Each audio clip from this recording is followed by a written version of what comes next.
Hi friends, welcome back to biryani పొట్లం cooking channel. ఈరోజు ఒక కమ్మని రెసిపీతో మీ ముందుకు వచ్చేసానండి.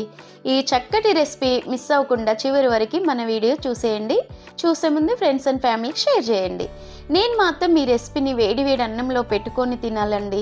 అప్పుడు టేస్ట్ భలేగా ఉంటుంది. ఇలా వేడి వేడి అన్నంలో అయినా తినేయొచ్చండి, రోటీలో అయినా తినొచ్చు. కానీ రోటీ కంటే టేస్ట్గా ఉండేది ఈ అన్నంలోనండి.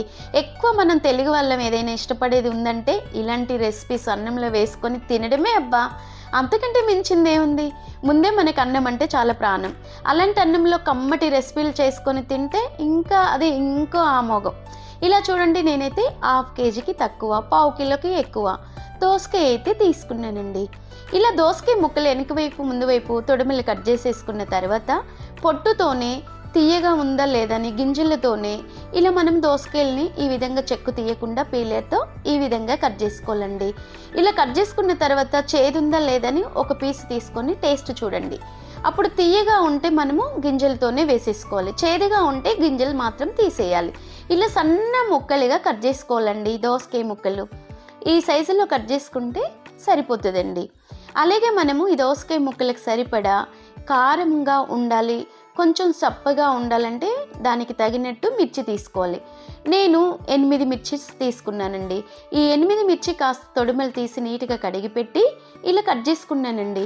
అలాగే స్టవ్ వెలిగించుకొని ఒక బౌల్ పెట్టుకొని దాంట్లో ఇలా చూడండి ఒక డజన్ కప్పుడు ఆయిల్ అయితే వేసేసుకున్నానండి. ఈ కప్పుడు ఆయిల్ మాత్రం వేసేసుకోండి. ఆ తర్వాత పోపున పెట్టే అవసరం ఉండదండి. అలాగే మనము చూడండి, నేనైతే సాల్ట్ వేసుకున్నానండి. గోరువెచ్చని నూనెలో సాల్ట్ వేసుకోవాలి. ఈ రెసిపీకి ఇంపార్టెంట్ సాల్టేనండి. సాల్ట్, చిటికెడంత పసుపు, కొంచెం చిటపటలు ఆడుతుంది అనుకున్నప్పుడు కట్ చేసి పెట్టిన గ్రీన్ చిల్లీ ముక్కలు ఈ విధంగా వేసేసుకొని కొంచెం చిన్న మంట పైన, మరీ పెద్ద కాకుండా మరీ చిన్న కాకుండా మీడియం సైజులో మంట పెట్టి ఈ విధంగా ఫ్రై చేసుకోవాలండి. ఉప్పు పసుపు వేసిన మిర్చిలో మంచి టేస్ట్, మంచి ఫ్లేవర్ వస్తుంది. తింటుంటే కూడా ఆ రెసిపీ మళ్ళీ అదే చేసుకొని తినాలనిపిస్తుంది. అలాగే నేనైతే 3-4 రెబ్బల కరివేపాకండి, అలాగే ఒక కట్ట కొత్తిమీర నీట్గా కడిగి పెట్టి ఈ విధంగా కట్ చేసేసుకొని మిర్చి ఫ్రై అయిన తర్వాతనే మీరు కొత్తిమీర కరివేపాకు వేసుకోండి. అప్పుడు కానీ టేస్ట్ బాగుంటుందండి. ఈ విధంగా మిర్చి, కొత్తిమీర, ఎండుమిర్చి కూడా లేకుండా పచ్చిమిర్చితోనే చేస్తున్నాం కనుక ఈ విధంగా ఫ్రై అయిపోయిన తర్వాత మనం ఒక తెల్లగడ్డ ఉంటుంది కదండి, పొట్టు తీయకుండా కాడలతోనే వేసేసుకోండి. చూడబ్బా, ఈ పొట్టుతో వేస్తే ఇలా వేస్తారా, టేస్ట్ ఉంటుంది అంటారు. ఆరోగ్యంగా ఉండాలంటే ఈ విధంగానే చేసుకోవాలండి. చాలా టేస్టీగా ఉంటుంది, మంచి ఫ్లేవర్ వస్తుంది. 10-15 రోజులు కూడా నిలువ ఉంటుందండి చక్కగా. ఇలా చూడండి, ఆ వెల్లుల్లి ఫ్లేవర్ అనేది మంచిగా పచ్చిమిర్చి ముక్కలకు పట్టి మంచి స్మెల్, మంచిగా అస్సలు ఎంత టేస్ట్ అంటే భలే టేస్ట్ వస్తుంది. ఈ విధంగా మనకి మిర్చి ముక్కలు, వెల్లుల్లి ముక్క పక్కకు పెట్టేసుకోవాలి.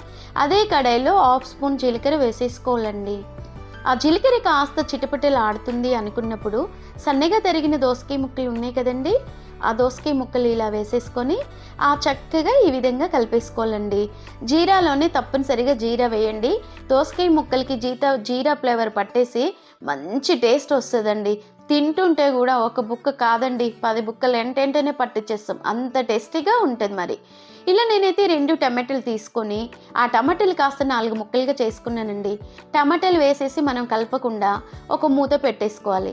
ఆ మూత పెట్టి 2-3 నిమిషాలు అయిన తర్వాత తీసి 3 వెల్లుల్లి రిబ్బలు పొట్టు తీసినే వేసుకోండి. అప్పుడు ఆ దోసకాయ ముక్కలు, టమాటా ముక్కలు ఫ్లేవర్ అనేది వెల్లుల్లి రిబ్బలు పట్టేస్తుంది కనుక భలే టేస్ట్గా ఉంటుంది, నోటికి కమ్మగా ఉంటుంది. మనం ఏ రెసిపీ అయినా చేసుకునేటప్పుడు కమ్మగా ఉండాలని చేసుకుంటాం. ఓపికతో ఒక్కసారి ఇలా చేసుకుంటే మళ్ళీ తినాలనిపిస్తుంది. చూస్తున్నారు కదా, చక్కగా మనకి దోసకాయ ముక్కలు ఉడికించుకున్న తర్వాత టమాటాలు కూడా చక్కగా ఉడికిపోయినాయి కనుక స్టవ్ కట్టేసుకుందామండి. అలాగే స్టవ్ కట్టేసుకొని కాసేపు చల్లారి పెట్టేసుకోవాలి. మనం మిక్సీ జారు తీసేసుకొని ఆ మిక్సింగ్ బౌల్ తీసుకొని దాంట్లో గ్రీన్ చిల్లీ, కొత్తిమీర, వెల్లుల్లి రెబ్బ, గడ్డ ఉంది కదండి తెల్లగడ్డ, ఆ తెల్లగడ్డ అలాగే వేయాలండి, మనకి పొట్టు తీయకుండా నార తీయకుండా అలాగే వేసి కొంచెం మనకి ఇలా కొంచెము కచాపిచా చేసేసుకోవాలండి. ఈ విధంగా కొంచెం గరికులుగా చేసేసుకున్న తర్వాత కొంచెం మనం దోసకాయ ముక్కలు మంచిగా ఉడికించుకున్నాం కదా, మిక్సీ జార్లో వేయాలండి. కాస్త ఓపిక ఉంటే చల్లారి పెట్టేసుకోండి. ఆఫీస్ టైం పిల్లలకి టైం అయిపోతుంది అనేసి నేను గబగబా కొంచెం వేడిగా ఉన్నప్పుడే చేసేసానండి. ఇలా చూడండి, దోసకాయ ముక్కలు కనిపించేలా కొంచెం మీరు ఒక తిప్పుడే తిప్పండి. దోసకాయ ముక్కలు మిక్స్ మొత్తం అయితే టేస్ట్ అనేది కోల్పోతుంది.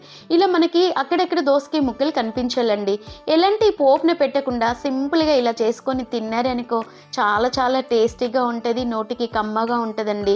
ఏ నాన్ వెజ్ కూడా పనికిరాదండి, అంత బాగుంటుందండి. ఇలా వేడివేడి అన్నంలో కానీ రోటీలో కానీ పెట్టుకొని తినొచ్చు ఫ్రెండ్స్. నిజంగా చెప్పాలంటే అన్నంలోనే చాలా టేస్టీగా ఉంటుంది, మళ్ళీ మళ్ళీ చేసుకోవాలంతా బాగుంటుంది.